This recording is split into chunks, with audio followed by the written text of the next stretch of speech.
ঘাড়ে কোনো পুরুষের হাতের স্পর্শ পেতেই আমি পেছনে তাকিয়ে দেখি আমাদের ভার্সিটির ভিপি রাফসিন শেখ রুদ্রিক। উনি আমাকে নিজের সাথে মিশিয়ে আমার গালে স্লাইড করতে করতে বলে ওঠেন, বারবার তোর বিয়ে ভেঙেছি বলে কি ভাবিস তুই? এই রাফসিন শেখ রুদ্রিক তোর মতো ড্রাইভারের মেয়েকে ভালোবাসে? হ্যাঁ। কথাটা বলেই উচ্চ স্বরে হেসে ওঠেন ছোট সাহেব ও তার বন্ধুরা। আমি নিজেকে ওনার থেকে ছাড়ানোর চেষ্টা করলে উনি আমাকে আরও চেপে ধরে। লোকটার এসব কাণ্ড আমার মোটেও সহ্য হয় না। আমি রাগান্বিত কণ্ঠে বলে উঠি, আপনার এসব অসভ্যতা কোনোদিন শেষ হবে না, তাই না? আমি কি একবারও বলেছি আমি ভাবছি আপনি আমাকে ভালোবাসেন? আমি শুধু এই কথাই জিজ্ঞেস করতে আপনাদের ক্লাবে এসেছি। আমার বিয়ে বারবার কেন ভাঙছেন? এই নিয়ে আমার গুনে গুনে 3টে বিয়ে আপনি ভেঙেছেন। আমরা গরিব বলে কি আমাদের দিয়ে যা খুশি তাই করা যায়? আচ্ছা, আপনি কি বুঝতে পারেন না আমাদের সমাজে মেয়েদের পরপর বিয়ে ভেঙে যাওয়াটা ঠিক কোন চোখে দেখে? উনি একটা ডোন্ট কেয়ার ভাব নিয়ে বলে উঠলেন। তো আমি কি করব? ওনার এসব ডোন্ট কেয়ার ভাব দেখে আমার গা যেন জ্বলে যায়। আমি কিছুটা রেগেই বলে উঠলাম, এইসবের কারণটা কি? আমার প্রশ্নের উত্তরে ছোট সাহেব অর্থাৎ রাফসিন শেখ রুদ্রিক আমার দিকে ঝুঁকে বলে ওঠে, তুই তো একটা ইডিয়েট, তাই এখনো বুঝিসনি আর ভবিষ্যতেও বুঝবি না। তুই কেন আমাকে আমি নিজেও বুঝতে পারি না রে। ওনার কথার কিছুই বুঝতে পারলাম না আমি। বলতে গেলে আপাতত বুঝতে চাইছি না উনি ঠিক কী বোঝাতে চাচ্ছেন। তখনই বেবি কথাটা বলেই দৌড়ে আসে নিয়োনা আপু। পরনে তার ছোট ছোট জামা কাপড়। নিয়োনা আপু ছোট সাহেবের ঠিক কত নাম্বার জিএফ তা আপাতত গুণে ঠিক বলতে পারবো না, কেননা ছোট সাহেবের ঠিক কয়টা জিএফ তা মনে হয় উনি নিজেও জানেন না। অতিরিক্ত মাত্রায় সুদর্শন হওয়ায় ওনার গার্লফ্রেন্ডের অভাব পড়ে না। নিয়োনা আপুকে দেখে আমি কিছুটা জোর লাগিয়ে ছোট সাহেবের থেকে নিজেকে ছাড়িয়ে নিলাম। নিয়োনা আপুকে দেখে মুচকি হেসে বলে উঠলাম, নিয়োনা আপু, আপনি কোথায় ছিলেন বলুন তো? জানেন ছোট সাহেব আপনার জন্য কত অপেক্ষা করছিল। বারবার আপনি কখন আসবেন তার প্রহর গুনছিল বেচারা। আমার কথা শুনে ছোট সাহেব আমার দিকে ব্রু কুচকে তাকায়, যার অর্থ সে আবার কখন এসব বলল। বলেননি তো কি হয়েছে, ওনাকে বাস তো আমার দিতেই হবে ভেবেই মনে মনে হেসে উঠলাম আমি। আমার কথায় নিয়োনা আপু লাফিয়ে উঠে ওনাকে গিয়ে সোজা জাপটে ধরে বলে ওঠে, রুদ্রিক, তুমি আমাকে এত ভালোবাসো? ওলে আমার বাবুটা, আজকে তোমাকে তো আমি ছাড়বই না। আজকে শুধু আমি আর তুমি লং ড্রাইভ। রুদ্রিক পড়েছে বেশ মুশকিলে। এই আপদটাকে এখনই টুপ করে পড়তে হলো। সব হয়েছে এই বদমাইশ মেয়েটার জন্য। উনি আমার দিকে ক্ষুব্ধ দৃষ্টিতে তাকিয়ে আছেন। আমার কি তাতে? আমি কি ওনাকে ভয় পাই নাকি? ডজন ডজন গার্লফ্রেন্ড বানাবে অথচ প্যারা নিবে না, তা কি করে হয়? নিয়োনা আপু আবারও বলে ওঠে, আজকে তোমাকে কোথাও ছাড়ছি না জান। উনি আমার দিকে তাকিয়ে নিয়োনা আপুর কোমর জড়িয়ে ধরে বলে উঠলেন, ইয়া বেবি, আজকে সারা রাত শুধু তুমি আর আমি। এইসব ন্যাকামি দেখতে আমার ভালো লাগছে না, তাই আমি ক্লাবের বাইরে যাওয়ার উদ্দেশ্যে পা রাখলে কেউ কর্কশ গলায় বলে, স্টপ, এত রাতে একা যাওয়ার দরকার নেই, আমি তোকে পৌঁছে দিব। আমি ওনার কথার সুরেই বলে উঠলাম, ছোট সাহেব, বাচ্চা নই আমি, যেতে পারবো আমি। এই মেয়ে, তুই বেশি বুঝিস আমার থেকে। কোনো কোনো সময় আপনার থেকেও ভালো বুঝি আমি। ছোট সাহেব কিছু বলবে তার আগেই আমি বড় বড় পা ফেলে ক্লাব থেকে বেরিয়ে যাই। ও শিট, স্টুপিড একটা মেয়ে। কথাটি বলে রুদ্রিক টেবিলে একটা পাঞ্চ মারে। কি হয়েছে বাবু, তুমি এত উত্তেজিত হয়ে যাচ্ছ কেন? দেখো নিও না, তুমি আমার জিএফ, কিন্তু আমার সব ব্যাপারে নাক গলানো আমি মোটেও পছন্দ করি না। আশা করি তুমি বুঝবে। রুদ্রিক কথাটা বলেই তাড়াতাড়ি বেরিয়ে গেল। নিয়োনা মুখটা গোমড়া করে ফেলল। আমি বেরোতেই ছোট সাহেব আমার সামনে এসে দাঁতে দাঁত চেপে বলে, তোকে একটা কথা বললে তোর মাথায় যায় না? গাইতে ওঠ। আমি মুখটা ভেঙচি কাটলাম। আমার মুখ ভেঙচি দেখে উনি আরো রেগে গেলেন। দম ছাড়া কণ্ঠে বলে উঠলেন, তোকে ভালো মতো বলছি, উঠে পড়। রুদ্রিক শেখের গাড়িতে ওঠা ভাগ্যের ব্যাপার। কত মেয়ে শুধু আমার গাড়িটাতে ওঠার জন্যই পাগল হয়ে থাকে, আর তোকে অফার করছি ভেবে নিজের এত দর বাড়ানোর কিছুই নেই। তুই আমাদের বাড়ির সামান্য ড্রাইভারের মেয়ে। ছোট সাহেবের কথায় হেসে বললাম, বারবার ড্রাইভারের মেয়ে বলে কি বোঝাতে চান? আপনার দয়ায় বাবা এই চাকরি করে? একদমই না। বরং বাবা বড় সাহেবের আন্ডারে চাকরি করে, আপনার আন্ডারে না। আমার কথায় ছোট সাহেব আমার হাত চেপে বলে উঠলেন, বাহ, ভালোই তো কথা বলতে শিখে গিয়েছিস। তুই জানিস না আমার ক্ষমতা সম্পর্কে। আমি চাইলে এক্ষুনি তোর বাবাকে চাকরি থেকে বের করে দিতে পারি। তোর বড় সাহেব আফজাল শেখও কিচ্ছু করতে পারবে না। কাজ জানলে ভাতের অভাব হবে না, আশা করি আমার বাবারও হবে না। এইসব চাকরির ভয় আমাকে দেখাতে আসবেন না। আমার সোজা সাপটে উত্তরে ছোট সাহেবের মাথা গরম করলেন না, বরং কিছুটা হাসলেন। তার বাঁকা দাঁতের হাসিতে যেন মেয়ে ফিদা হতে বাধ্য। আমি চোখ ঘুরিয়ে নিলাম। এমনিতেই কেন, তোর বিয়ে ভাঙে দিলাম, তার শোক পালন করতে এত রাতে ক্লাবে ছুটে চলে এসেছিস, তার মধ্যে এত রাতে আবার একা একা বাড়ি ফিরতে চাস? কথাটা বলে ছোট সাহেব আমার কানের কাছে গিয়ে আস্তে করে বলে ওঠে, দিনকাল বড্ড খারাপ, রাস্তার কুকুররা ছিঁড়ে খাবে তোকে। আমি ওনার দিকে অগ্নি দৃষ্টিতে তাকাতেই উনি বাঁকা হেসে বলে ওঠে, মানুষ রূপী। তখনই কেউ বলে উঠল, রদ্রিক, তুই বরং তোর গার্লফ্রেন্ডদের সামলা, আমি না হয় কাজলকে সামলিয়ে নেব। কথাটা বলেই সাদি ভাইয়া হাসি মুখে এগিয়ে আসলো। সাদিকে দেখে কিছুটা বিরক্ত হলো রুদ্রিক। সাদি রুদ্রিকের বন্ধু হলেও এখন এই ছেলেকে তার মোটেও সহ্য হয় না। নিজের বন্ধু ঠিক আছে, কিন্তু কাজলের পাশে সবসময় ঘুরঘুর করে, যা বড্ড বাজে লাগে রুদ্রিকের কাছে। কিন্তু কেন লাগে তা স্বয়ং রুদ্রিক নিজেও জানে না। সাদি এগিয়ে এসে বলে, আমি কাজলকে নিয়ে যাচ্ছি, তোকে এত চিন্তা করতে হবে না, তুই ক্লাবে যা। সাদির কথার সুরে আমিও তাল মিলিয়ে বলি, হুম হুম ছোট সাহেব, আপনি বরং আমি আপাতত সাদি ভাইয়ের সাথেই যাব। আমি আবার বড় লোকের বিগড়ে যাওয়া ছেলের গাড়িতে উঠতে গেলে সমস্যা হবে। বলতে গেলে এক প্রকার অ্যালার্জি আছে আমার। আমার কথা শুনে সাদি ভাইয়া না পেরে হেসে দেয়। ছোট সাহেব বলে ওঠে, তুই আমাকে বড় লোকের বিগড়ে যাওয়া ছেলে বলছিস? কত বড় সাহস তোর! তখনই নিয়োনা বাইরে এসে বলে, আচ্ছা রুদ্রিক, এখন তো সাদি চলে এসেছে, তাই সাদি কাজলকে রেখে আসবে, তুমি বরং চলো আমার সাথে। সাদি ভাইয়া নিয়োনা আপুর কথায় বলে ওঠে, নিয়ানকে টাইম দে, রিল্যাক্স, আমি আছি তো। ছোট সাহেব কিছু বলতে গিয়েও বললেন না, শুধু দাঁতে দাঁত চেপে সহ্য করে গেলেন। আমার দিকে রক্তচক্ষু দিয়ে তাকিয়ে গটগট করে নিয়োনা আপুর সাথে চলে গেলেন, যার অর্থ আমাকে তিনি দেখে নেবেন। শীতে এক প্রকার নাচতে নাচতেই বাড়িতে ঢুকলো। শেখ বাড়ির সবচেয়ে আদরে বলতে গেলে হবে না, বাড়ির সব থেকে ছোট মেয়ে বলে কথা। মিসেস জেসমিন শেখ মেয়েকে দেখে কিছুটা থমকের সুরে বলে, কোথায় ছিলি তুই? শীতে বলে ওঠে, মেরি মা, আজকে আমার বান্ধবীরা সবাই মিলে জাস্ট একটু ক্লাবে গিয়েছিলাম, বাট ট্রাস্ট মি, কোনো ড্রিঙ্কস করিনি আমি। জেসমিন শেখ বলে ওঠে, সিধি, তুমি জানো এসব আমার পছন্দ না, তাও কেন যাও এসব জায়গায়? সিথি কিছু বলবে, তখনই উপর থেকে কেউ কর্কশ কণ্ঠে বলে ওঠে, জেসমিন, তুমি কি সবাইকে নিজের মতো গাইয়া ভাবো?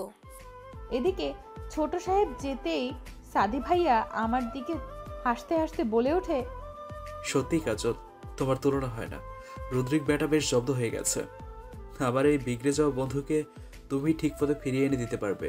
সাদি ভাইয়ার কথায় আমি কিছুটা হেসে বললাম, সাদি ভাইয়া, আমি জানি না আমি কতটুকু পারবো, কিন্তু আমি সর্বদা চেষ্টা করব।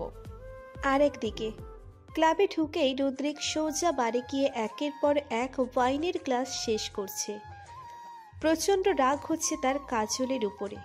রুদ্রিক রাগে গ্লাস চেপে ধরে, যার ফলে রুদ্রিকের হাত বেয়ে রক্ত গড়িয়ে পড়ে। তখনই সেখানে নিয়োনা চলে আসে। নিয়োনা বলে ওঠে, রুদ্রিক, তোমার হাত থেকে তো রক্ত গড়িয়ে পড়ছে। রুদ্রিক নিয়োনার কথায় গুরুত্ব না দিয়ে বলে, আমি আসছি। রুদ্রিক, তুমি আবার কোথায় যাচ্ছ? তোমার হাত কেটে গেছে, এসো ব্যান্ডেজ করে দিই। নিয়োনার কথায় রুদ্রিক ওয়াইনের বোতলের ছিপি খুলতে খুলতে বলে, I have told you before, Niona, I don't like sniffing at my gayness. আমি তোমাকে আগেও বলেছি নিয়োনা, আমার ব্যাপারে নাক গলানো আমি মোটেও পছন্দ করি না। কথাটা শুনে নিয়োনা চুপসে যায়। অন্যদিকে জেসমিন, তুমি কি সবাইকে নিজের মতো গাইয়া ভাবো? কথাটা বলেই নিচে নেমে আসে ঈশানী শেখ। পরনে তার দামি সাদা শাড়ি। তিনি যথেষ্ট স্টাইলিশ।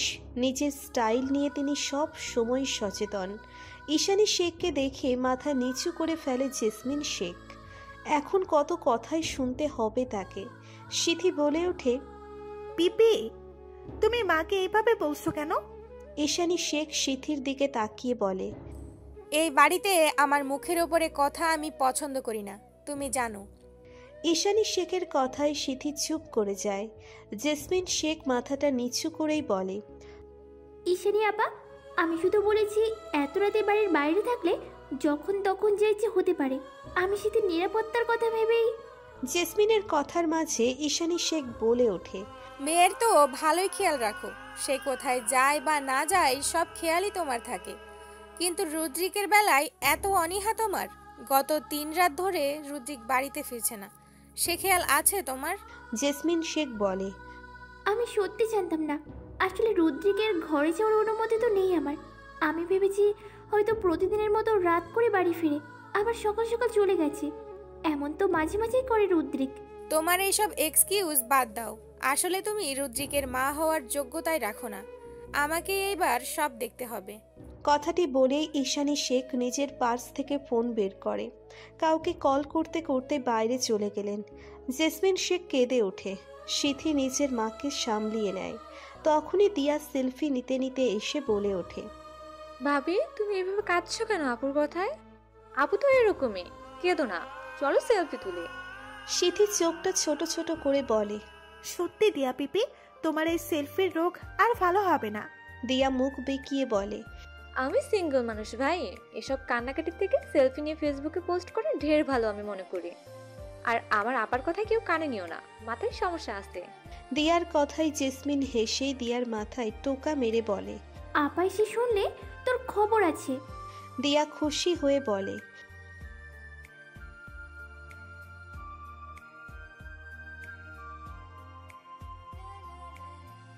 আমি কোনো রকম লুকিয়ে বাড়িতে ঢুকলাম ছুটকির সাহায্যে। আমি ছুটকির দিকে তাকিয়ে বলে উঠলাম, সব ঠিক আছে তো? বাবা মা কোথায়? ঘুমাচ্ছে। তুই তো জানিস আপু, বাবা মা এমনিতেই তোর পরপর বিয়ে ভেঙে যাচ্ছে বলে অনেক চিন্তায় আছে। তার মধ্যে তুই বাড়ি ফিরছিস না বলে আরো চিন্তা শুরু করে দিয়েছিল। আমি কোনো রকম বুঝিয়ে শান্ত করেছি। ছোট বোনের কথায় আমি কিছুটা শান্ত হলাম। ছোটবেলা থেকেই ছুটকি সব সময় আমাকে সব কিছু থেকে আগলে রেখেছে। মাঝে মাঝে তো মনে হয় ছুটকি আমার বড় বোন। আমি ছুটকির গালে হাত রেখে বলে উঠলাম, তুই এখন ঘুমিয়ে পড়, কালকে তোর কলেজ আছে। ছুটকি মাথা নাড়িয়ে চলে গেল। আমি কাজল রেখা আরফিন, সবাই কাজল বলেই ডাকে। আপাতত অনার্স 3য় বর্ষে পড়াশোনা করছি। অন্যদিকে ছোট সাহেব অর্থাৎ রাফসিন শেখ রুদ্রিক শহরের অন্যতম নামকরা বিজনেসম্যান আফজাল শেখের একমাত্র বড় ছেলে এবং ঈশানী শেখের আদুরে ভাইপো, বড়লোক বাবার বিগড়ে যাওয়া ছেলে। যদিও বড় সাহেব আফজাল শেখ ছোট সাহেবকে সাপোর্ট করতে চান না, কিন্তু নিজের ফুপির আশকারায় ওনার এই অবস্থা। সবসময় একটা মেজাজ নিয়ে থাকে।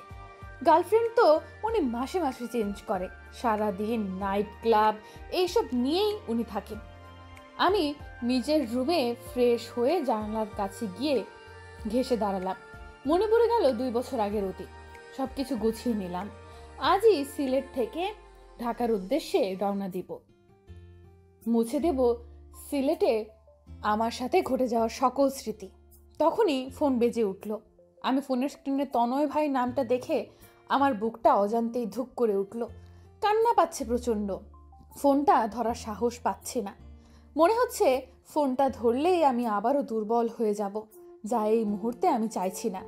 চোখের জলটুকু মুছে তড়িঘড়ি করে বেরিয়ে গেলাম নিজের রুম থেকে। সদর দরজার কাছে আসতেই মামি আমাকে জড়িয়ে কেঁদে দিলেন। মামাও চোখের আড়ালে নিজের জলটুকু মুছতে লাগলেন।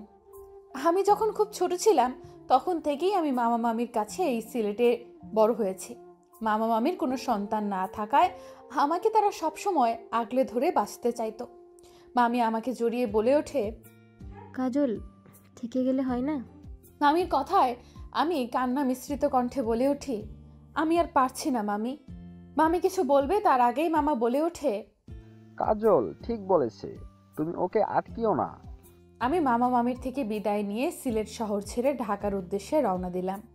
রেখে গেলাম সিলেট শহরে আমার সাথে ঘটে যাওয়া সকল স্মৃতি। আমার ভাবনার মাঝে আমি খেয়াল করি কেউ আমার পেছনে দাঁড়িয়ে আছে, কারো নিঃশ্বাস আমার কাঁধে পড়ছে। আমি পেছনে ঘুরেও বুঝতে পারছি আমার পেছনে কে আছে। আমি পেছনে না ঘুরেই বলে উঠলাম, ছোট সাহেব, এত রাত্রে আপনি কেন এসেছেন? আমার কথায় বোধহয় ছোট সাহেব কিছুটা অবাক হয়েছে। তিনি পেছন থেকে ধরা কণ্ঠে বলে উঠলেন, তুই পিছনে না ঘুরে কি করে বুঝে গেলি আমি এসেছি? কিছু জিনিস অনুভব করেও বোঝা যায়। দেখুন না, আমিও আপনাকে অনুভব করতে পারি। আমার কথায় ছোট সাহেব বলে ওঠে, তুই কিভাবে অনুভব করিস রে? ছোট সাহেবের কথায় হাসবো নাকি কাঁদবো ঠিক বুঝতে পারছি না। উনি আবারও বলে ওঠেন, আচ্ছা, তুই কি সব বুঝতে পারিস কাজল? আমার মনে এই সময় তাহলে কি চলছে সেটাও কি তুই বুঝতে পারছিস? বুঝতে পারলে বল না, আমার মনে এখন কি চলছে। আসলে আমি ঠিক বুঝতে পারছি না। কথাটা বলে ছোট সাহেব আমার আরো কাছে এসে ঘেঁষে দাঁড়ালেন। আমার শরীর কেঁপে উঠল অদ্ভুতভাবে। উনি আমার থেকে অনেকটাই লম্বা, তাই আমার মাথা ওনার বুকে গিয়ে ঠেকেছে। কি হলো বলছিস না কেন? তুই কি কিছু বুঝতে পারছিস আমার মনে ঠিক কি চলছে? আমি এবার পেছনে তাকিয়ে বলে উঠলাম, এত রাত্রে আপনি কেন এসেছেন? আপনি আমার ঘরে, তাও এত রাতে। তা কেউ দেখে ফেললে কি হবে বুঝতে পারছেন? সবাই খারাপ চোখে দেখবে। উনি কিছুটা ডোন্ট কেয়ার ভাব নিয়ে বললেন, রাফসিন শেখ রুদ্রিক কাউকে পরোয়া করে না। আমার ইচ্ছে হয়েছে আমি এসেছি, আমাকে কেউ আটকাতে পারেনি আর পারবেও না। আর কে কি ভাবলো তাতে আমার কিচ্ছু আসে যায় না। ছোট সাহেবের স্পষ্ট কথায় আমি বলে উঠলাম, কিন্তু আমার কিংবা আমার পরিবারের আসে যায়, কেননা আমরা গরিব। আমাদের সংসারের সব দোষ আগে গরিব এবং মেয়েদেরই দেওয়া হয়, বড়লোক কিংবা ছেলেদের দোষ দেওয়া হয় না। ছোট সাহেব আমার কথায় অনেকটাই রেগে বলে উঠলেন, বুঝেছি, আমি এসেছি তোর তো ভালো লাগবে না। সাদিয়া এলে ঠিক তোর ভালো লাগতো। কথাটা বলে ছোট সাহেব চলে যেতে নিলে আমি ওনার হাত খপ করে ধরে কিছুটা ভীতুস্বরে বলি, আপনার হাত কাটলো কিভাবে? আমার কথায় ছোট সাহেবের চোখ নিজের হাতের উপরে গেল, রক্ত শুকিয়ে গেছে একেবারে। আসলে ওনার কথার মাঝেই আমি ওনার হাত ধরে ওনাকে আমার বিছানায় বসিয়ে দিয়ে বলে উঠলাম, বুঝেছি, রাগের মাথায় হয়েছে এসব, আপনি একটু বসুন। কথাটা বলেই আমি ড্রয়ার থেকে ব্যান্ডেজ বের করে ওনার হাতে পরম যত্নে ওষুধ লাগাতে থাকি। রুদ্রিক শুধু কাজলকে দেখে যাচ্ছে। আমি ছোট সাহেবের হাতে ব্যান্ডেজ করতে করতে বলে উঠলাম, নিজেকে নিয়ন্ত্রণ করতে শিখুন। জীবনের প্রতিটা মুহূর্তে নিজেকে নিয়ন্ত্রণ করতে হবে, তার রাগ হোক কিংবা দুঃখ। যতক্ষণ পর্যন্ত আপনি নিজেকে নিয়ন্ত্রণ করতে পারবেন না, ততদিন পর্যন্ত শুধু নিজের সাথে নিজেই হেরে যাবেন। আমার কথা শুনে ছোট সাহেব আমাকে ছেড়ে জোরে জোরে নিঃশ্বাস ফেলতে লাগলেন। আমার হাত এক ঝটকায় ঝাড়া দিয়ে ফেলে উনি উঠে দাঁড়ান। তোকে আমাকে এত জ্ঞান না দিলেও চলবে। কথাটা বলেই উনি চলে গেলেন। আমি ওনার যাওয়ার পানে তাকিয়েই রইলাম। আমি জানি ওনার ভেতরে কোনো এক কষ্ট লুকিয়ে আছে, তাই উনি এইভাবে বিগড়ে গিয়েছেন। কিন্তু আমি চাই ওনাকে এবার পরিবর্তন করতে। ওনার কষ্টগুলো হয়তো উনি সবাইকে বলতে পারেন না। এই দিক দিয়ে আমাদের দুইজনের কিছুটা মিল আছে বটে। রুদ্রিক এগিয়ে গিয়ে আবারও পিছনে ফেরে। কাজল তার দিকে তাকিয়ে আছে। রুদ্রিক কিছু একটা বলতে চাইছে, কিন্তু ঠিক কিভাবে বলবে বুঝতে পারছে না। রুদ্রিকের অবস্থা বুঝতে পেরে কাজল এগিয়ে এসে বলে ওঠে, ওয়েলকাম। কাজলের কথায় রুদ্রিক চমকে বলে, আমি আবার কখন থ্যাঙ্কস বললাম? বলেননি তো কি হয়েছে, বলতে তো চাইছেন, কিন্তু নিজের ইগোর জন্য ঠিক বলতে পারছেন না। আসলে ড্রাইভারের মেয়েকে কি আর থ্যাঙ্কস বলা যায়? কাজলের তেরা কথায় রুদ্রিকের নাক লাল হয়ে গেল। আসলে কোনো এক দিক দিয়ে কাজল ঠিকই বলেছে, এই মেয়েটা সব কিছুই বুঝে যায়। আমার বড্ড হাসি পাচ্ছে ওনার ফেসটুকু দেখে। আমি আবারও বলে উঠলাম, ব্যান্ডেজটা গিয়েই খুলে ফেলবেন না, কাল সকালে শাওয়ার নেওয়ার সময় খুলে ফেলবেন, তাহলে চোটের জায়গাটা ভালো করে শুকিয়ে যাবে। ছোট সাহেব কিছু না বলে আমাদের বাড়ির সদর দরজা দিয়ে বেরিয়ে গেলেন। আমি আনমনেই বলে উঠি, কিছু সম্পর্কের ক্ষেত্রে ইগো থাকাটা খুব জরুরি। অদ্ভুত লাগলেও এটাই সত্যি। রুদ্রিক নিজের গাড়িতে ঢুকে গাড়ির জানালা দিয়ে এক পলক কাজলের জানালার দিকে তাকায়। উদ্দেশ্য এক পলক কাজলকে দেখে যাওয়া, কিন্তু কাজল নেই। এতে রুদ্রিক আশাহত হয়। আজকাল তার চোখ জোড়া শুধুই কাজলকেই খোঁজে। অনেক নারীর সাথেই তার সম্পর্ক, কিন্তু রুদ্রিক কখনোই কোনো নারীর কাছে এতটা শান্তি পায়নি যতটা কাজলের কাছে গেলে সে পায়। কাজলের কথাগুলো বেশ ভাবাচ্ছে তাকে। নিজেকে নিয়ন্ত্রণ করতে শিখুন। নিজের ভাবনার নিজের কাছে বেশ উদ্ভট লাগছে রুদ্রিকের। সে নিজের মাথায় নিজেই টোকা মেরে বলে, রুদ্রিক, তোর মাথা ওই বদমাস মেয়ের জন্য সত্যি গেছে। এখন বাড়িতে গিয়ে ভালো করে ঘুমানোর দরকার। লাস্ট 3 দিন ধরে ভালো করে ঘুম হয়নি। কথাটা বলেই গাড়ি ঘুরিয়ে ফেলে রুদ্রিক। ছোট সাহেবের গাড়ি চলে যেতে জানালার আড়াল থেকে বেরিয়ে আসি আমি। এতক্ষণ ধরে আমি জানালার আড়াল থেকে ছোট সাহেবকে দেখে দেখছিলাম তিনি আমাকে এক পলক দেখার জন্য কিভাবে উৎকণ্ঠা হয়েছিলেন। ওনার সেই মুখটাকে দেখে মনে অদ্ভুতভাবে আনন্দের দোলা দিয়ে উঠল, মুখে ফুটে উঠল হাসি। রুদ্রিক নিজের গাড়ি শেখ বাড়ির সামনে রাখল। ফোনের মিসড কলে প্রায় শতাধিক। রুদ্রিক জানে কে কল করেছে, তা সে দেরি না করে তাড়াতাড়ি করে বাড়ির ভিতরে ঢুকে গেল। ড্রয়িং রুমের চারপাশে পায়চারি করছে মিস ঈশানী শেখ। রান্নাঘর থেকেই অন্যান্য সার্ভেন্টদের সাথে রান্না করছে মিসেস জেসমিন শেখ। জেসমিনের চোখ বারবার সদর দরজার দিকে যাচ্ছে। উদ্দেশ্য ছেলেটা একটি বারে আসলে চোখের দেখাটুকু একটু দেখতে পাওয়া। অপেক্ষার অবসান ঘটিয়ে রুদ্রিক প্রবেশ করল। রুদ্রিককে দেখে ঈশানী শেখ তাড়াতাড়ি রুদ্রিকের কাছে গিয়ে রুদ্রিকের মাথায় হাত বুলিয়ে বলে, রুদ্রিক আমার বাচ্চা, 3 রাত ধরে কোথায় ছিলে তুমি? তুমি জানো না তোমার পিপি কত চিন্তা করে? রুদ্রিক তার ফুপিকে জড়িয়ে বলে, পিপি, বাট তুমি তো জানো আমি কত বিজি ছিলাম, তাই ইনফর্ম করতে পারিনি। ডেটিংয়ে বিজি ছিলে তুমি, সেইটা আমি খুব ভালো করেই জানি। কথাটি বলেই ঈশানী রুদ্রিকের মাথায় আস্তে করে টোকা মেরে বলে, এর জন্য শাস্তি আছে তোমার। রুদ্রিক মুখটা কিছুটা কাছুমাছু করে বলে ওঠে, তুমি তোমার রুদ্রিককে শাস্তি দিবে পিপি? এটা কিন্তু ঠিক না। রুদ্রিকের কথাই ঈশানী হেসেই বলে, আমি কি আমার বাচ্চাকে শাস্তি দিতে পারি? যাও এখন তাড়াতাড়ি ফ্রেশ হয়ে আসো, আমি ব্ল্যাক কফি পাঠিয়ে দিচ্ছি। দূর থেকে সবকিছু দেখছেন মিসেস জেসমিন। তার মনে খুব লোভ জাগলো। তার ছেলেটিও যদি এইভাবে একটি বার তাকে জড়িয়ে মা বলে ডাকতো, তাহলে কি খুব বেশি ক্ষতি হতো? তিনি জানেন তা কখনোই সম্ভব না। রুদ্রিক বলে ওঠে, ওকে পিপি, আমি যাচ্ছি। এই বাড়িতে রুদ্রিক যদি একমাত্র কারো কথা শুনে থাকে, সে হলো মিস ঈশানী শেখের। রুদ্রিক চলে যেতে নিলেই মিসেস জেসমিন শেখ হন্ততন্ত হয়ে বেরিয়ে এসে বলে, রুদ্রিক, তোমার হাতে কিসের ব্যান্ডেজ? মিসেস জেসমিন শেখের কথায় ঈশানীও বলে ওঠে, আমি তো খেয়াল করিনি। রুদ্রিক আমার বাচ্চাটা তোমার হাত কি করে কাটলো? রুদ্রিক ঈশানীর দিকে তাকিয়ে কিছুটা গম্ভীর সুরে বলে, তেমন কিছু না পিপি, ইটস জাস্ট একটা অ্যাক্সিডেন্ট, ঠিক হয়ে যাবে।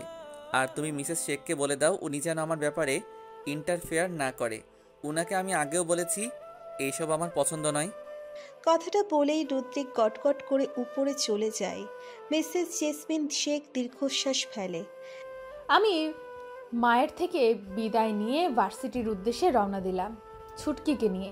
ছুটকিকে কলেজে পৌঁছে দিয়ে আমি ভার্সিটিতে চলে এলাম। এদিকে রুদ্রিক তার বন্ধুদের সাথে ক্যান্টিনে বসে আড্ডা দিচ্ছে। রুদ্রিকের বন্ধু ইথান বলে, আচ্ছা আমাদের সাদি কোথায় রে? কোথায় আবার? আমার পড়ুয়া বন্ধু তো সারাদিন লাইব্রেরিতে বইয়ের মুখ দিয়ে গুজে থাকে। তন্ময়ের কথায় ইথান হেসে বলে, টপ বই বলে কথা। আচ্ছা রুদ্রিক, সামনে ভার্সিটির ফাংশন আছে, কি প্ল্যান তোর? ভেবেছিস কিছু? রুদ্রিক বলে, প্রিন্সিপাল স্যারের সাথে আমার কথা হয়েছে, সব হয়ে যাবে, ডোন্ট ওয়ারি। আর বাকি কিছু থাকলে আমরা সামলিয়ে নিব। পলক বলে ওঠে, আমাদের এইবারের ফাংশনও প্রত্যেকবারের মতো স্পেশাল করে তুলতে হবে। আমাদের চিন্তার কোনো দরকারই নেই। এবার যখন আমাদের রুদ্রিক ভিপি হয়েছে, এবার প্রত্যেক বছর থেকে আরও বেশি স্পেশাল হবে।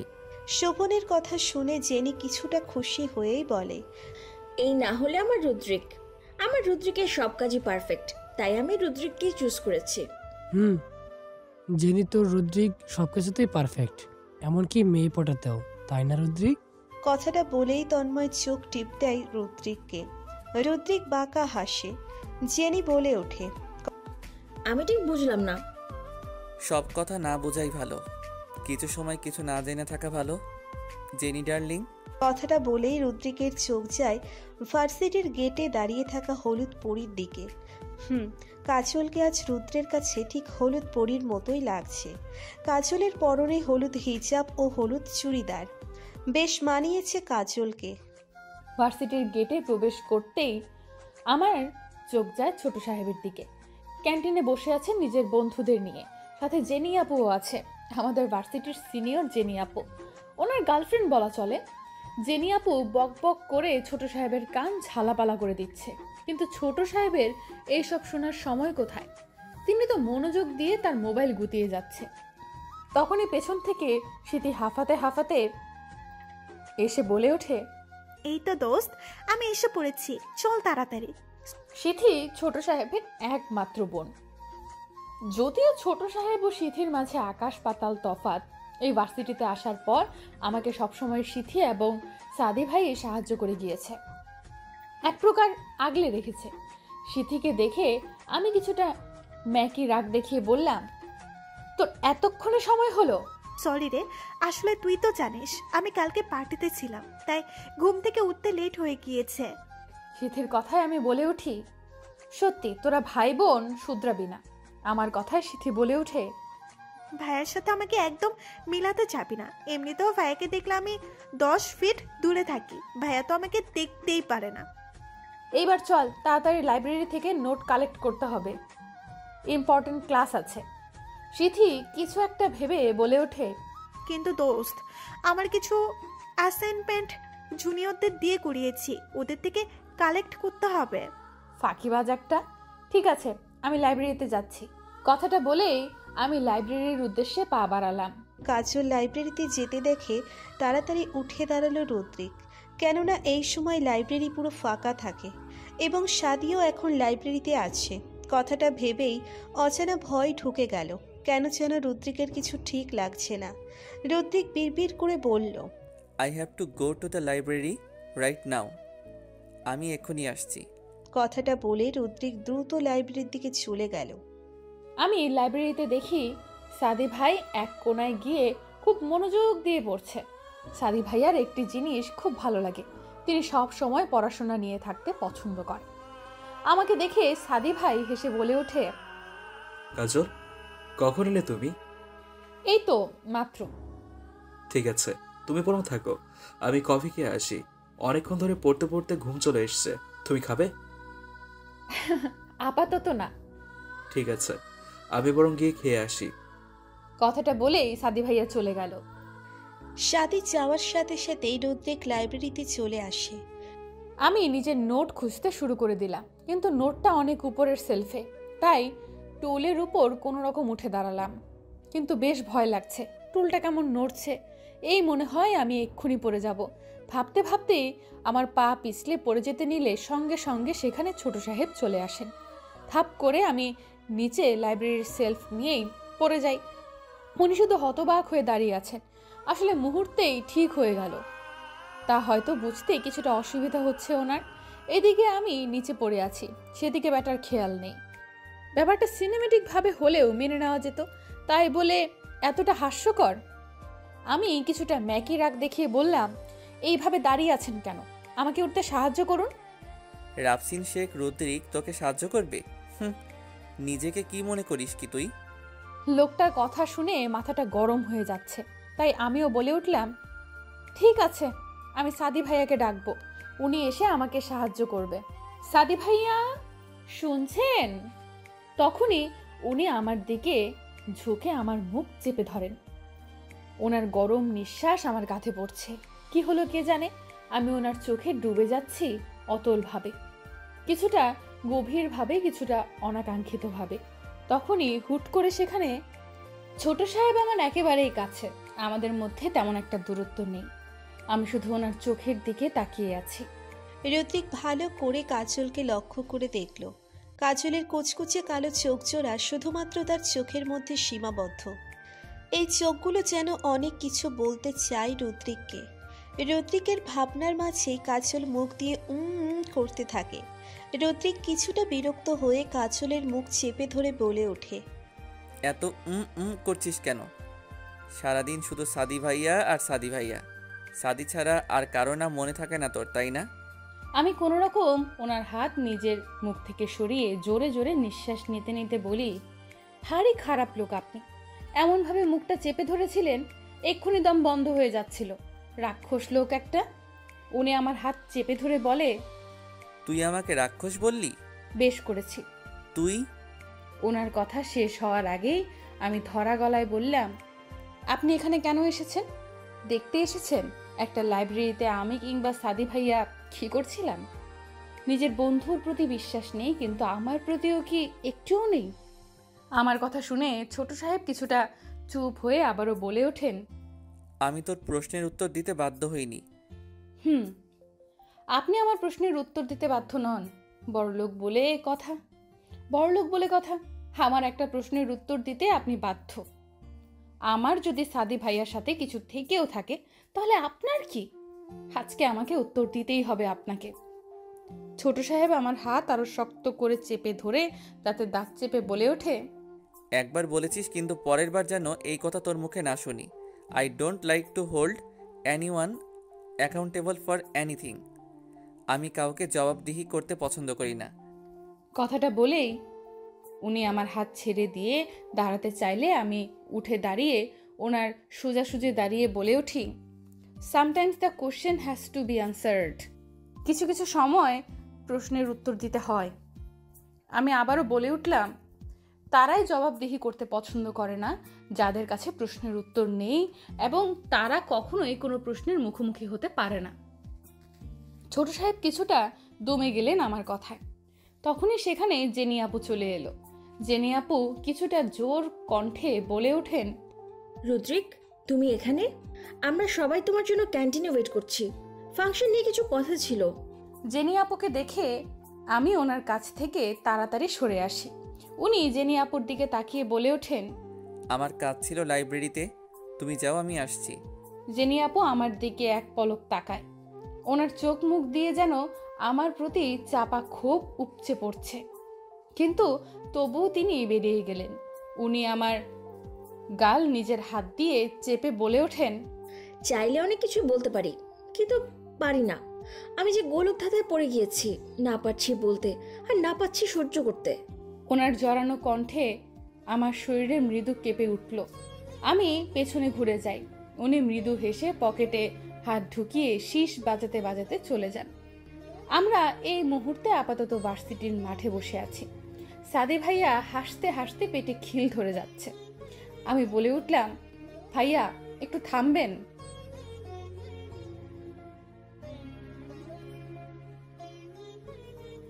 সিথি নোক কামড়ে আমার দিকে জিজ্ঞাসু দৃষ্টিতে তাকিয়ে বলে, মানে সিরিয়াসলি ভাইয়া তোকে এসব বলেছে? সিথি কিছুটা চোখ পাকিয়ে বলে, আমাকে একদম ভাইয়ার সাথে মিলাতে যাবে না বলে দিলাম। সাদি ভাইয়া আবারও আরেক দফা হেসে দিলেন। সিথি মুখ ঘুরিয়ে ফেলে। আমার দৃষ্টি ভার্সিটির 3 তলার করিডরে। ছোট সাহেব কারোর সাথে হেসে হেসে কথা বলছে, হয়তো ওনার গার্লফ্রেন্ডের সাথে। বাতাসে ওনার ছোট ছোট চুলগুলো কপালে লেপ্টে আছে। আমার অবাধ্য চোখ যেন বারবার ওনাতে সীমাবদ্ধ।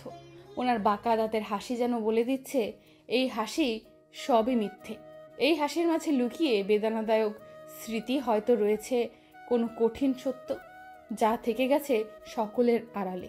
আমি রুমে ঢুকে মায়ের কাছে গিয়ে বলি, মা আমি ছাদে যাচ্ছি, গাছগুলো দেখে আসি।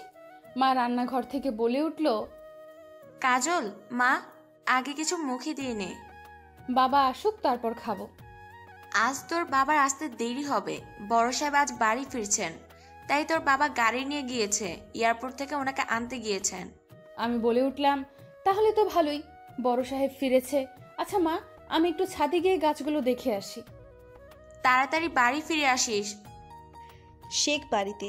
দিয়া আজ প্রচণ্ড এক্সাইটেড, তার ভাইও ফিরেছে বলে কথা। দিয়া একটা সেলফি তোলে। সিথি দিয়ার পাশে বসে বলে ওঠে, দিয়া পিপি আজ তুমি এত হ্যাপি যে? ভাইয়া আমেরিকা থেকে প্রায় 2 মাস পর বিজনেস ট্যুর থেকে ফিরছে। আমি তো ভাইয়াকে বলে দিয়েছি আমার জন্য অনেকগুলো ড্রেস অ্যান্ড মেকআপ এনে দিতে। আমিও পাপাকে সব বলে দিয়েছি, বাট তুমি এত সেলফি না তুলে চলো তো, মা ডাকছে। একটা সেলফি তুলে বলে, তুই যা, আমি আসছি, জাস্ট আরেকটা সেলফি। সিথি হেসে চলে যায়। দিয়ামণি শেখ আফজাল শেখের ছোট্ট আদুরের বোন। বয়স 30-এর কোঠায় পৌঁছলেও এখনও সে বিয়ে করেনি। তার অবশ্য কারণ কেউ জানে না। বাড়ির সবাইকে নিয়ে মাতিয়ে রাখতেই সে পছন্দ করে।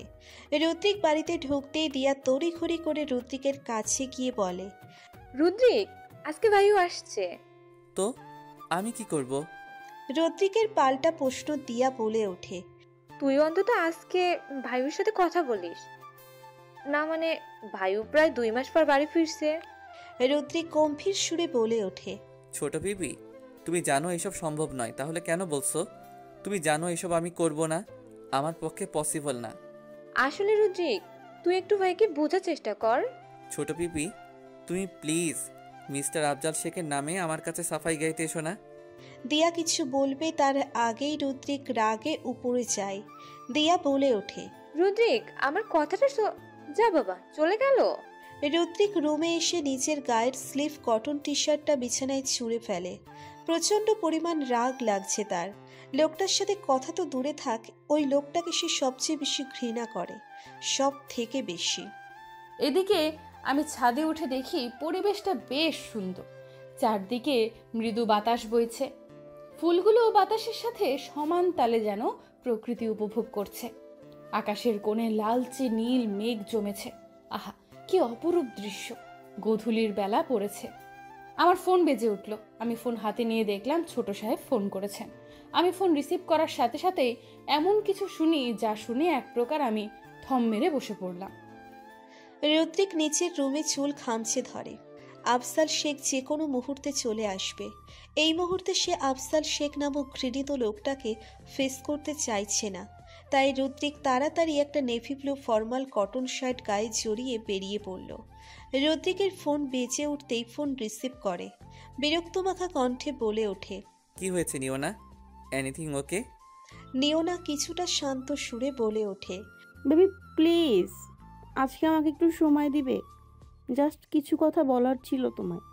রুদ্রিক বলে ওঠে, নিওনা babes, try to understand. Please Rudrik, আজকে আমার সাথে দেখা করো, আমি কিচ্ছু শুনতে চাই না।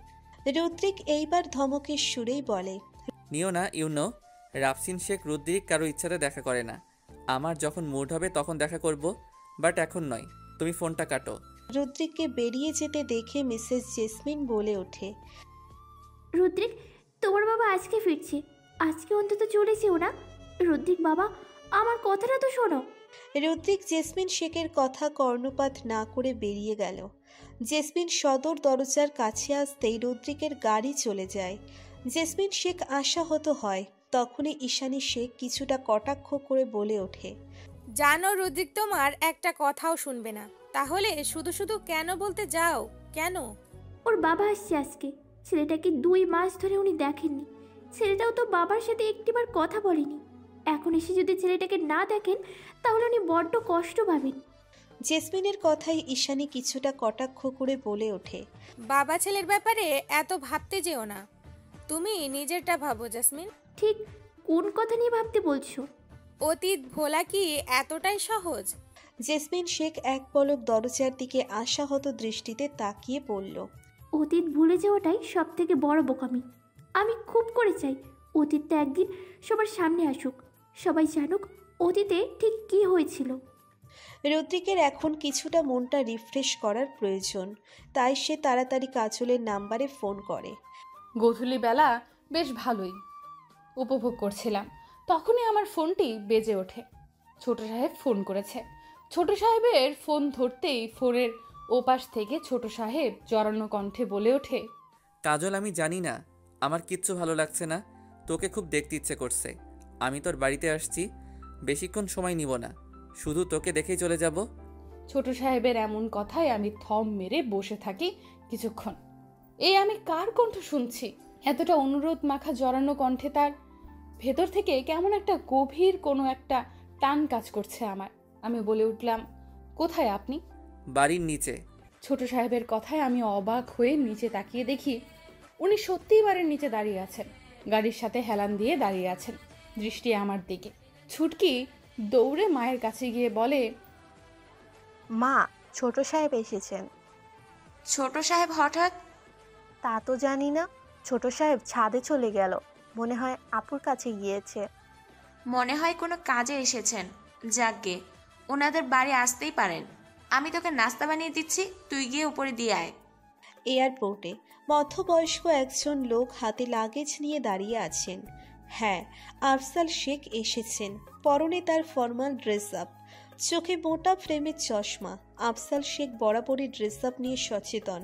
আফজাল শেখকে দেখে সিথি ও দিয়া ছুটে গিয়ে আফজাল শেখকে জড়িয়ে ধরেন। আফজাল শেখও তাদের পরম মমতায় জড়িয়ে ধরেন। সিথি বলে ওঠে, I miss you a lot dad. তুমি জানো তোমাকে ছাড়া পুরো বাড়িটা কেমন ফাঁকা ফাঁকা লাগছিল।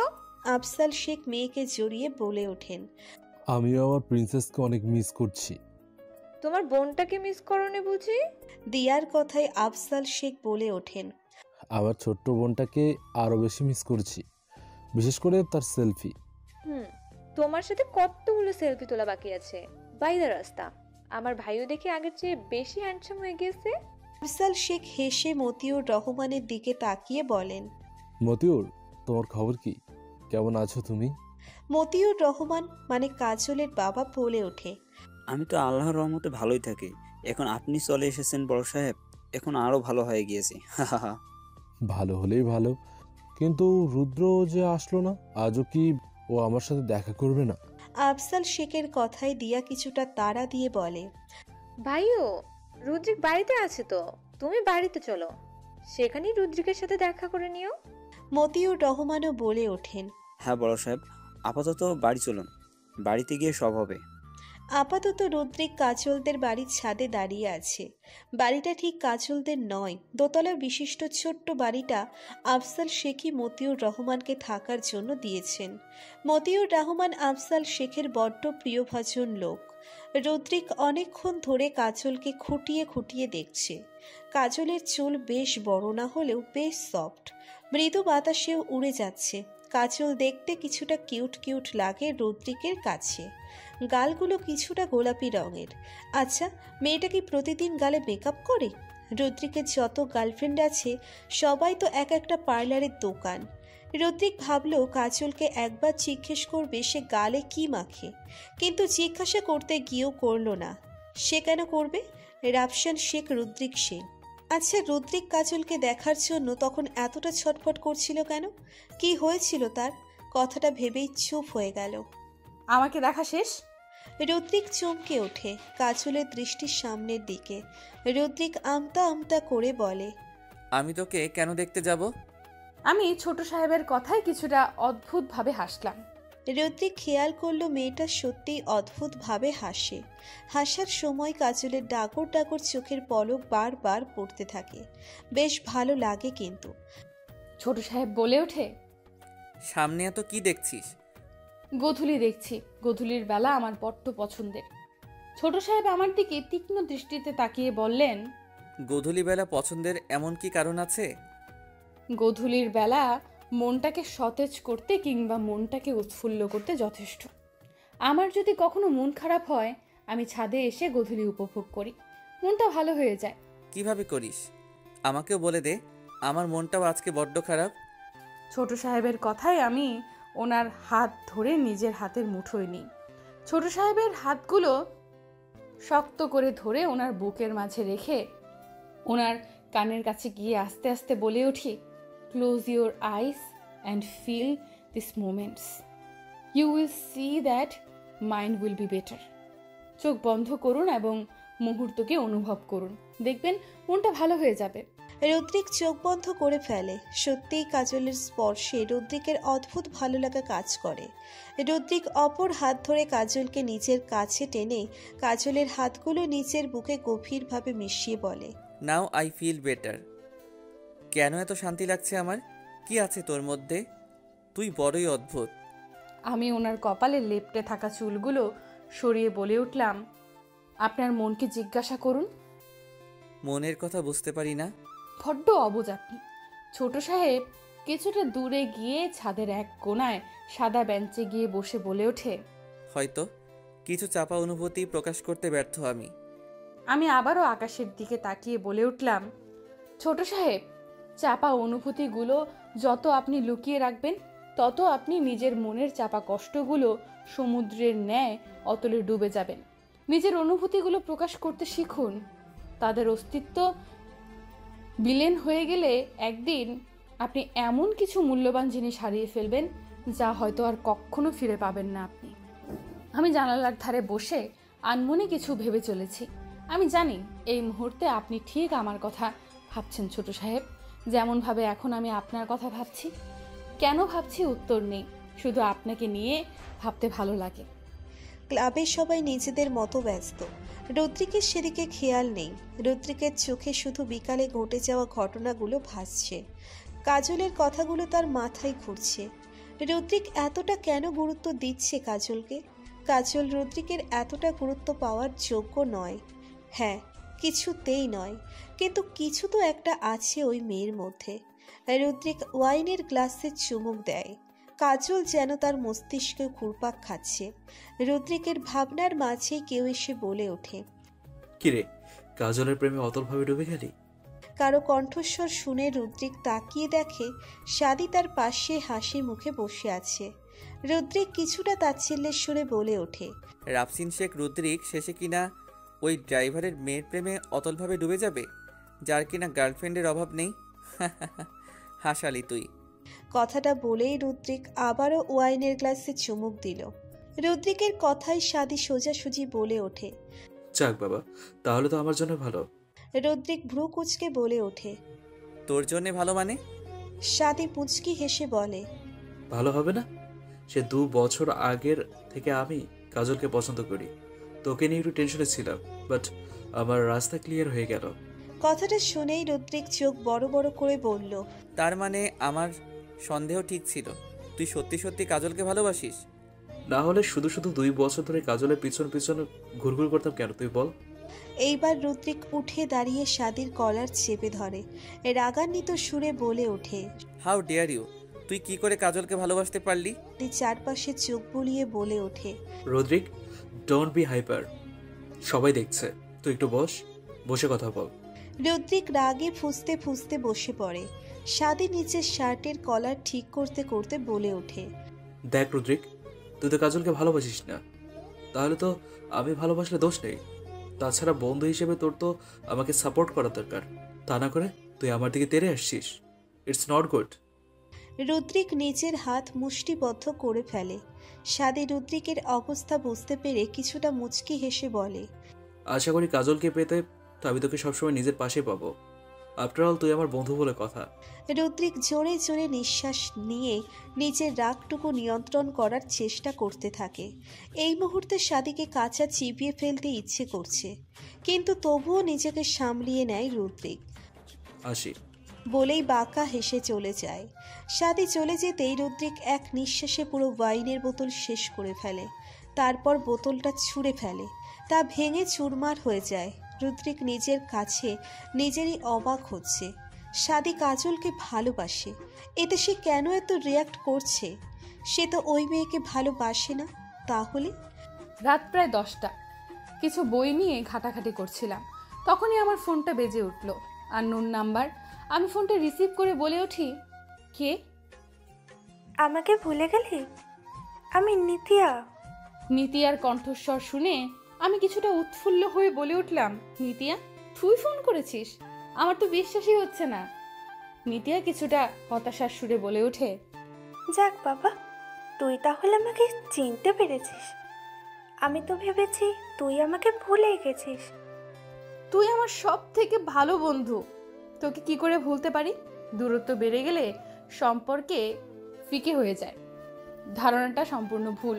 বন্ধুত্ব হোক কিংবা ভালোবাসা, দূরত্বের সাথে কখনো এইসব সম্পর্ক ফিকে হয়ে যায় না, বরং সম্পর্কের রং আরো গাঢ় হতে থাকে। নিতিয়া হেসে বলল, বাহ, ভালোই কথা বলতে শিখে গেছিস। যাক, আমাকে ভুলিসনি বলছিস। তোকে কি করে ভুলবো? নিতিয়া আমার এক কলেজ ফ্রেন্ড। সিলেট থাকার সময় নিতিয়া বলতে গেলে আমার বেস্ট ফ্রেন্ড ছিল। আমাকে সবসময় সাহায্য করতো সব বিষয়ে, কিন্তু ঢাকায় চলে আসায় বছরখানেক ধরে আমাদের মধ্যে যোগাযোগ বন্ধ হয়ে গিয়েছিল। আমি এবার নিতিয়াকে উল্টা প্রশ্ন করে বসলাম, আমি তো তোর নাম্বার হারিয়ে ফেলেছি, তুই আমার নাম্বার পেলি কোথায়? সেসব কথা পরে হবে। আগে যে কথার জন্য তোকে এমার্জেন্সিভাবে ফোন করেছি সেটা শোন। কোন কথা? নিতিয়া কিছুটা ইতস্তত হয়ে বলে উঠল, আসলে কথাটা তনয় ভাইয়াকে নিয়েছিল। তনয় ভাই? নামটা শুনে বুকের ভেতর মোচড় দিয়ে উঠল আমার।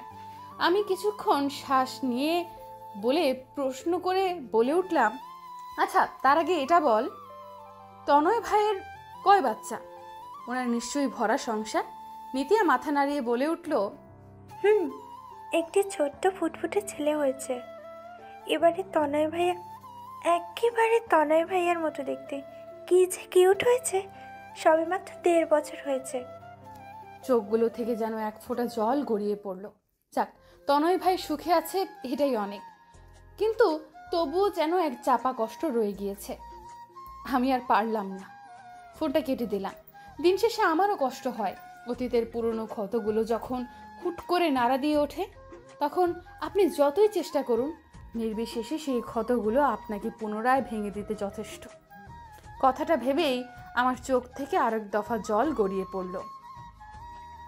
ফোনের ওপাশ থেকে কেটে দিতেই নিতিয়া অবাক হয়ে বলল, চাপ বাবা, ফোনটা কেটে দিল। মেন কথাই তো বাকি ছিল। এখন কাজলকে কি করে বলি তনয় ভাইয়ার কথাটা? নিতিয়া আবারও ফোন করলো, কিন্তু কাজলের নাম্বার বন্ধ। তখনই কেউ বলে উঠল, আমি জানি কাজল রেখা এখন খুব কাঁদছে, খুব করে, কিন্তু আমি জানি যখন ও সারপ্রাইজটা পাবে তখন দেখবে খুশিতে উৎফুল্ল হয়ে যাবে। I am sure. নিতিয়া মুচকি হাসে। শেখ বাড়িতে পায়ের উপর পা তুলে খবরের পেপারে মনোযোগ সহকারে কাগজ পড়ছেন ঈশানী শেখ। আফজাল শেখও খবরের কাগজ পড়ছেন। তার চোখ বারবার সদর দরজার দিকে যাচ্ছে। জেসমিন শেখ ও অন্যান্য সার্ভেন্টরা ট্রেতে করে চা নিয়ে এলো। জেসমিন শেখ আফজাল শেখের দিকে চায়ের কাপ এগিয়ে বলে উঠলেন, সদর দরজার দিকে কি এত দেখছেন? আফজাল শেখ চায়ের কাপে হাতে দিয়ে বলে উঠলেন, কতদিন ধরে ছেলেটাকে দেখিনি। রুদ্র কি কখনো আসবে? সেই প্রহরী গুনছি আপাতত। ঈশানী শেখ কিছুটা কটু স্বরে বলে, তুই তো জানিস ভাই, তুই এসেছিস কথাটা শুনে নিশ্চয় আজকে রুদ্রিক বাড়িতে ফিরবে না। শুধু শুধু অপেক্ষা করার কোনো মানেই হয় না। ঈশানী শেখের সোজাসুজি কথায় আফজাল শেখ আশাহত হয়ে বলে ওঠেন, তাই তুই ঠিকই বলেছিস। রুদ্রিক তো আমাকে ঘৃণা করে, তাহলে শুধু শুধু কেন আসবে? আসলে ছেলেটাকে অনেকদিন ধরে দেখি না, আমারই দোষ। হয়তো আশা নিয়ে বসেছিলাম। জেসমিন শেখ বলে ওঠেন, আপনি কষ্ট পাবেন না, রুদ্রিক ঠিক চলে আসবে। জেসমিন, এইসব মিথ্যে আশা অন্তত আমাকে দিও না। আমার ছেলেকে আমি ভালো করে চিনি। আমি বরং উপরে যাই, ঘুমিয়ে পড়ি। কাল সকালে আবার অফিসে আছে। কথাটি বলে আফজাল শেখ উপরে চলে যান। জেসমিন শেখ জানেন আজকে আফজাল শেখ কিছুতেই ঘুমাবেন না। ভার্সিটির করিডোরে থম মেরে দাঁড়িয়ে আছে। সিথির মুখে ঝুলে আছে অদ্ভুত হাসি। আমি কিছুটা ম্যাকি রাগ দেখিয়ে বলে উঠলাম, তোর মাথা ঠিক আছে? আমি কিনা ভার্সিটির ফাংশনে অংশগ্রহণ করব? সিথির মুখটা কাচুমাচু করে বলতে যাবে, তার আগেই সিথি খেয়াল করে রুদ্রিক কারোর সাথে কথা বলতে বলতে তাদের দিকেই আসছে। সিথি নোকটা কামড়ে আপন মনে বলে ওঠে, এই রে, ভাইয়া চলে এসেছে, কাজটা শুরু করি। আমি সিথির কাঁধে হাত রেখে বলে উঠলাম, কিরে কি ভাবছিস? সিথি কিছুটা জোরেই বলে উঠল, সেই সব কথা পরে বলবো, আগে তুই লাইব্রেরিতে যা তো। সেখানে সাদি ভাইয়া তোর জন্য ওয়েট করছে, কি যেন ইম্পর্টেন্ট কথা আছে। কথাটা বলেই সিথি কেটে পড়ে। আমি ভাবতে থাকি, সাদি ভাইয়ার আমার সাথে আবার কিসের জরুরি কথা। থাক, যেতে যখন বলেছে একবার যাই। কথাটা ভেবে আমি পা বাড়ালে আমার ওড়নায় টান পড়ে। কি এসব অসভ্যতামির মানে কি? কথাটা বলেই আমি পেছনে তাকিয়ে দেখি ছোট সাহেব। উনি আমার দিকে অগ্নি দৃষ্টি নিয়ে তাকিয়ে আছেন। এই চোখ যেন আমাকে জ্বালিয়ে ছারখার করে দিতে যথেষ্ট। ছোট সাহেব আমার ওড়না নিজের হাতের মুঠোয় নিয়ে রেখেছেন। আমি চারপাশে তাকিয়ে কিছুটা ইতস্তত হয়ে বলে উঠলাম, ছোট সাহেব এসব কি? আমার ওড়নাটা ছাড়ুন, সবাই দেখবে। আমার কথায় ছোট সাহেব আমার ওড়নাটা টেনে ছাড়েন, যার ফলে আমি ওনার কাছাকাছি চলে আসি। আমি ওড়না ছাড়াতে ছাড়াতে বলে উঠি, অসভ্যতার কত রূপ দেখবো আপনার? যখন তখন যে কেউ চলে আসবে, ছাড়ুন আমার ওড়না। আমার কথায় ছোট সাহেব নিজের বাঁকা দাঁতের হাসি দিয়ে বলে ওঠেন, নো বেবস, এখানে আপাতত কেউই আসবে না, সো চিল আপ। আমি কিছুটা তিক্ততার সুরে বলে উঠলাম, এসব কি বলছেন ছোট সাহেব, ছাড়ুন বলছি। ছোট সাহেব কিছুটা ধমকেই বলে ওঠে, কেন এত ছটফটানি তোর কাজল? দিব্যি তো নাচতে নাচতে একা একা সাদির সাথে দেখা করতে যাচ্ছিস, তখন কেউ দেখবে না? শুধু আমার সময় শুধু তোর পালাই পালাই কেন করিস? আমি মুখটা বেঁকিয়ে বলে উঠলাম, সাদি ভাইয়ার সাথে আপনার তুলনা কখনোই হয় না। ছোট সাহেব আমার গাল দুটো চেপে ধরে বলে ওঠে, আমার মধ্যে কি এমন নেই বলতে পারিস আমাকে? সব সময় শুধু সাদি ভাইয়া আর সাদি ভাইয়া করিস, যা প্রচণ্ড বিরক্ত লাগে আমার। ছোট সাহেবের কথায় আমি কিছুটা অবাক হয়ে বলে উঠি, ছোট সাহেব, আমি যা ইচ্ছা করি তাতে আপনার কি? আচ্ছা, এমন নয় তো আপনি সাদি ভাইকে নিয়ে জেলাস? কথাটা শুনেই উনি আমার গাল ছেড়ে আমতা আমতা করে বললেন, সত্যি তোর কথা শুনলে আমার হাসি ছাড়া কিছুই পায় না। আমি রাফসিন শেখ রুদ্রিক কিনা সাদিকে নিয়ে জেলাস, তাও তোর জন্য? ও হ্যালো, নিজেকে এত ইম্পর্টেন্স দেওয়া বন্ধ করো। আমি কিছুটা মুচকি হাসলাম। সত্যি লোকটা কখন কি বলে হয়তো নিজেও বোঝেন না। আমি নিজের মুখে হাসিটা ঝুলিয়ে রেখেই বললাম, আমি তো নিজেকে কখনোই ইম্পর্টেন্স দেই না, তাও আপনার মতো। নিজের সাথে আমাকে মেলাতে যাবেন না ছোট সাহেব। আপনার বুকে রাগের এক অন্যরকম দহন চলছে, যে দহনে আপনার অনুভূতিগুলো প্রায় এক প্রকার শূন্যই হয়ে যাচ্ছে। ছোট সাহেব মাথাটা নাড়িয়ে বলল, বুঝলাম, আর কিছু? এখন আমার ওড়নাটা ছাড়ুন, আমার দেরি হয়ে যাচ্ছে, যে কেউ চলে আসবে। আমার স্পষ্ট উত্তর। ছোট সাহেব আমার দিকে এগিয়ে আমার গায়ে ওড়নাটা ভালো করে জড়িয়ে দেন। আমি কিছুটা কেঁপে উঠলাম। উনি আমার কানে আস্তে করে বলে উঠল, সাদির আশেপাশে যেন তোকে না দেখি, সব সময় দূরে দূরে থাকবি। আমি ওনার চোখে তাকিয়ে বলে উঠলাম, আপনি অদ্ভুত। জানি আমি। অনেক কিছু আছে যা আপনি জানেন না। হয়তো। আসি। কথাটা বলে উনি নিজের শার্টের হাতা ফোল্ড করতে করতে চলে যেতে গিয়েও পেছনে ঘুরে শুধু একটাই কথা বললেন, it would be very bad if you did not listen me. আমার কথা না শুনলে খুব খারাপ হবে। আমাকে কি মনে করেন কি উনি? কিভাবে আমাকে থ্রেট দিয়ে চলে গেল? আমিও কাজল রেখা, ওনাকে ভয় পাই নাকি? আমি যাব সাদি ভাইয়ার কাছে। কথাটি বলে আমিও লাইব্রেরির দিকে পা বাড়ালাম। শেখ বাড়িতে দিয়া সেলফি নিতে নিতে নিচে নামছে আর চিল্লিয়ে যাচ্ছে, ভাবি, ও ভাবি, তাড়াতাড়ি আমার ব্রেকফাস্টটা দাও, আমার অফিস আছে। ঈশানী শেখ কিছু ফাইল চেক করতে করতে বলে ওঠেন, দুপুর বাজে 12টা আর এখন তুই যাবি অফিসে?